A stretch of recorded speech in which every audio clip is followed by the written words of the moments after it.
Hey everyone, I miss you all and I hope that quarantining has been going well for you.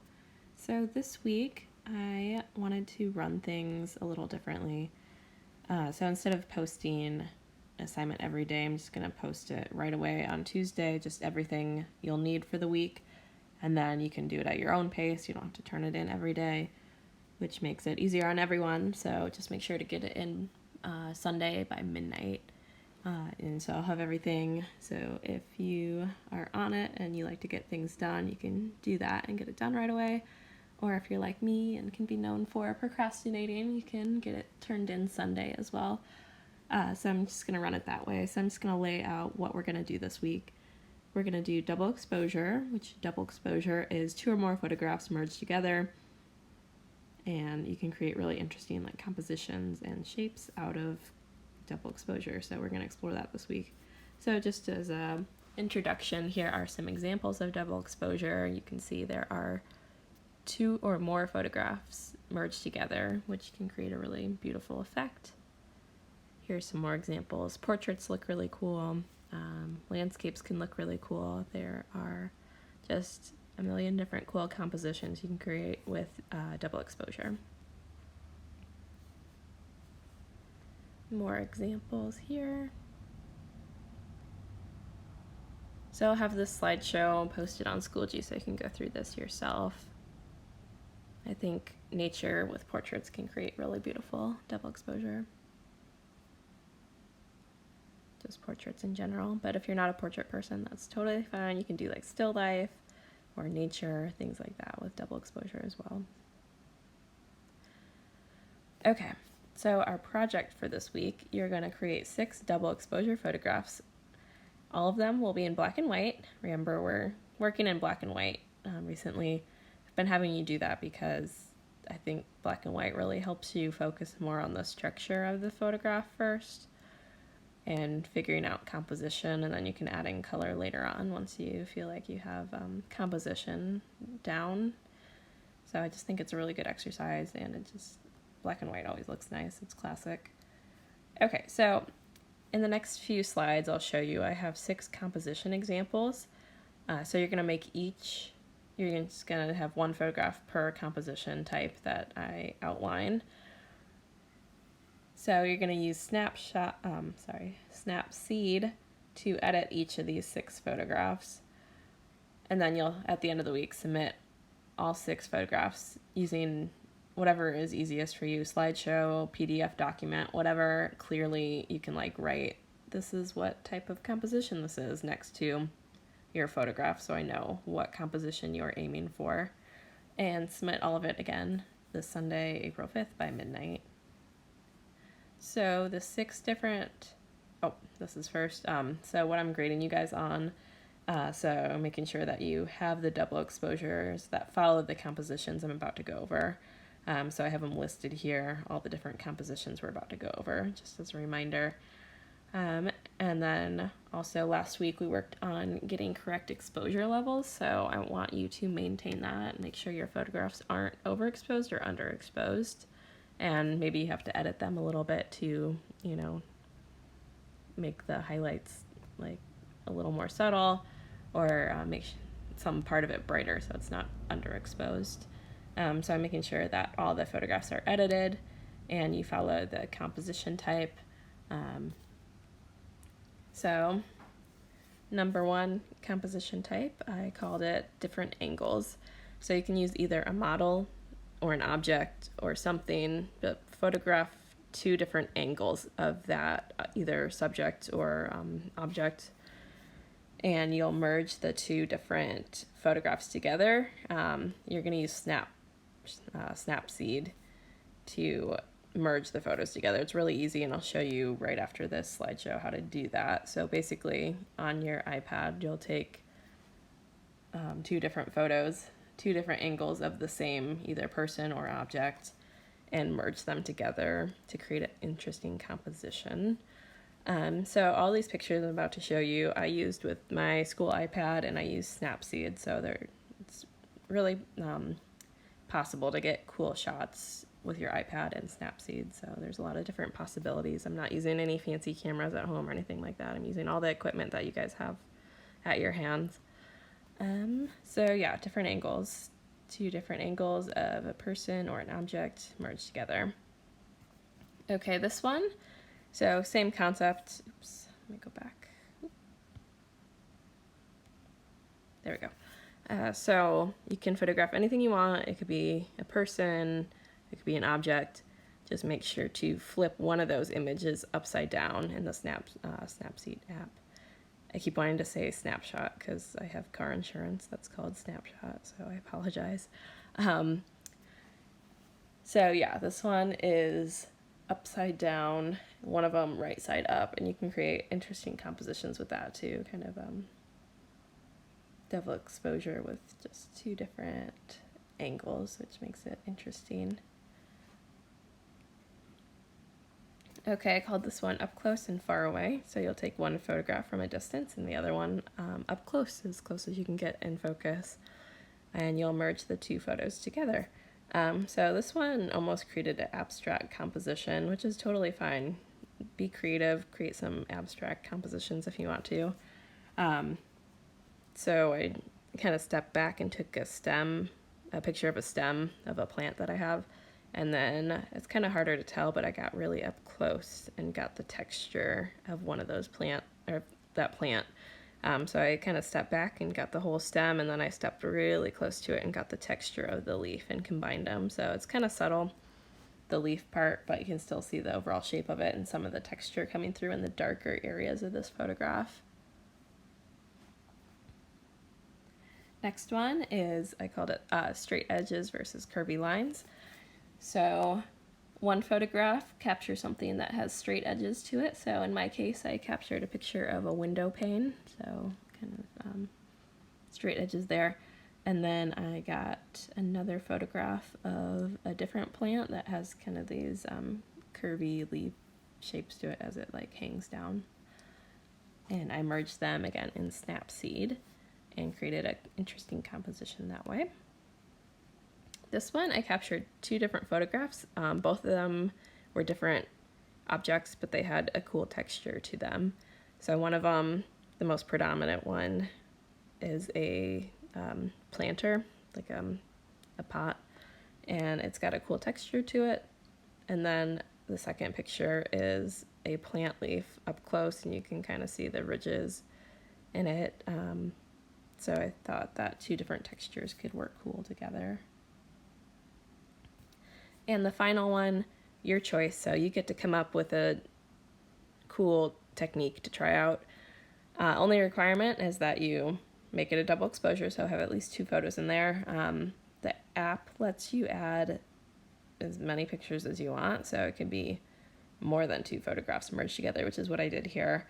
I merged, looks like 4 different photos together, so I'll show you how to do that in the app in a moment.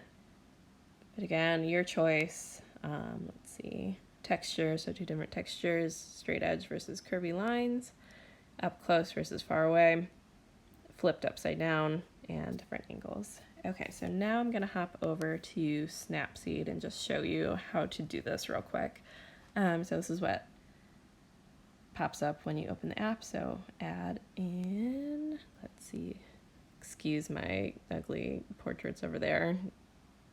I took them for this, let's see, open from device.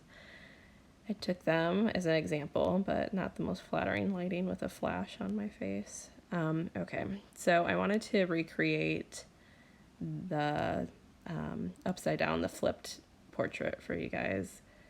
So let's see.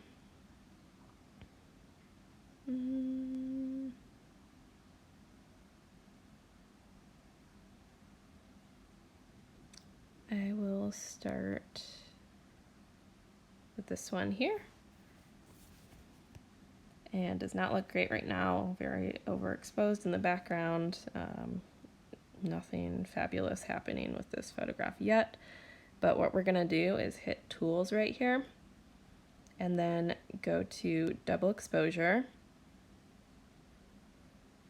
All right, so now you can see Open Image right here. And I'm gonna open a second image, which see. Oh, let me see. Excuse me, actually, I'm gonna cancel all of this. Go to that first image here. Sorry guys, so what you do is open the picture first. With the flipped upside down one, you have to do something first. You have to rotate. So I went to tools and then rotate, and I'm gonna, nope, I don't wanna flip it. I'm going to rotate so it's upside down, and then I hit the check mark. Okay, now I'm gonna go to tools and then hit double exposure. Sorry about that. And open image. And let's see.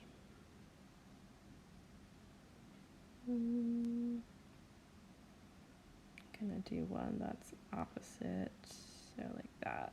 Cool. All right. So you can like zoom in, make it really big, zoom further out like this and make it smaller, and then go in and crop it later to crop out the like weird overlay of edges. But I'm gonna make it like, nope.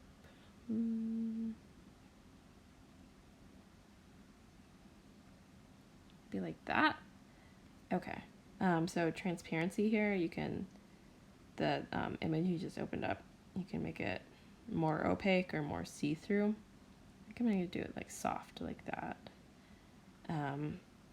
Style, you can add like a filter to it, but some, just depending on what your photograph looks like, does not look great. So I just like to do it myself. I'm gonna go to default, and I usually just open and then just mess with the transparency of it. So I'm gonna make it like that. Okay, so now I have this picture that's flipped. And what I'm gonna do now, since we're working in black and white, I'm gonna go to tools, tune image. So if I adjust the saturation, which is the color of it, you can make it like super saturated, which I do not like to do ever. Or you can make it all black and white, which is what I'm gonna do. I'm gonna keep adjusting because it's kind of light. There's not a lot of dark values in this right now.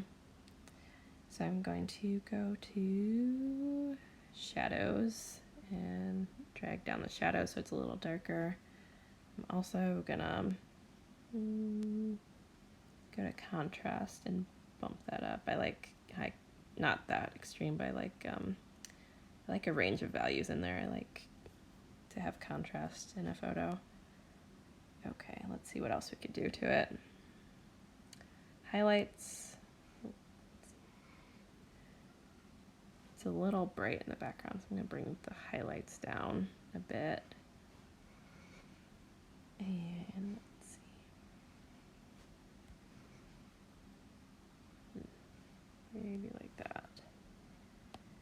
Let's see what it looks like so far. So start off with that photo, and which you can see it's just a side selfie of myself, nothing special about it, but then you can really transform and get creative with this app, which I like.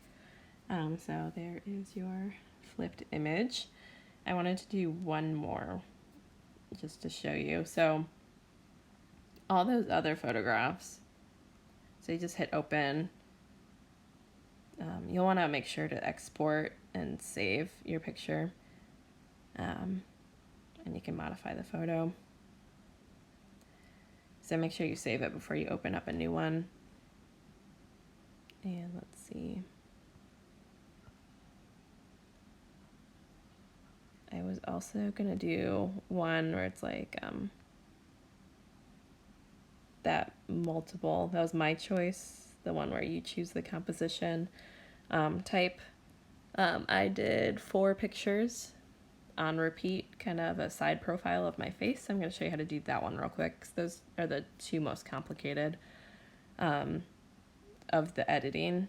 So any of the other ones were just 2 photographs put together. So if you just want to do the simple 2 photographs together, all you do is hit double exposure and open image and open a second image.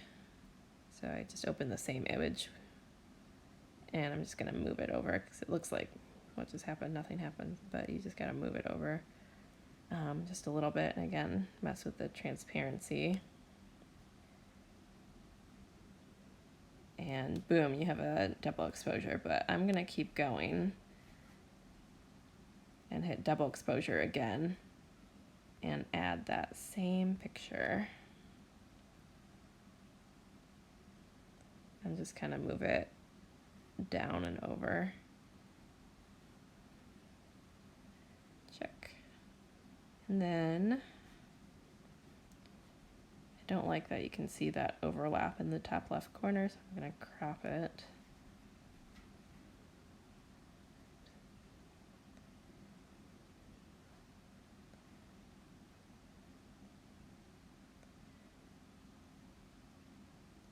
Crop it a little more.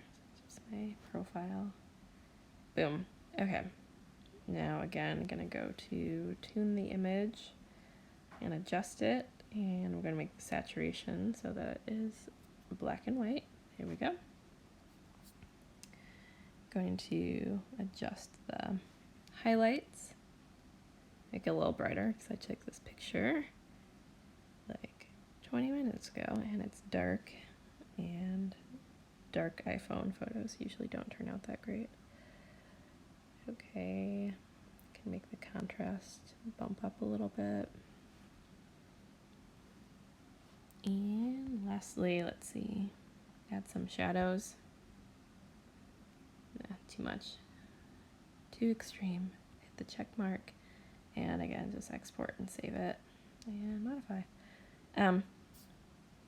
So that was just if you want to open more than 2 photographs into a double exposure. And then I also show you how to flip the image, which again, you just hit the tools and rotate the picture first, then go to double exposure and add in that second picture. And then you just go and make it black and white and adjust the little details. And that is it. Let's see. So I'm a little tired right now, so I'm not sure how great that tutorial was. So just message me and I'll be happy to explain it better if you're a little bit confused. But I'll put that slideshow I just went over on Schoology. I'll put all the requirements that you need to know. And again, I'm just throwing everything out there. So this is 6 double exposure pictures. If you wanted to do 2 pictures a day, work on Tuesday, Wednesday, Thursday, and then you'd have it done. Whatever your pacing is, I thought I would give it, let you decide. All right, so let's see. That's it. Let me know if you have any questions. Have a good week.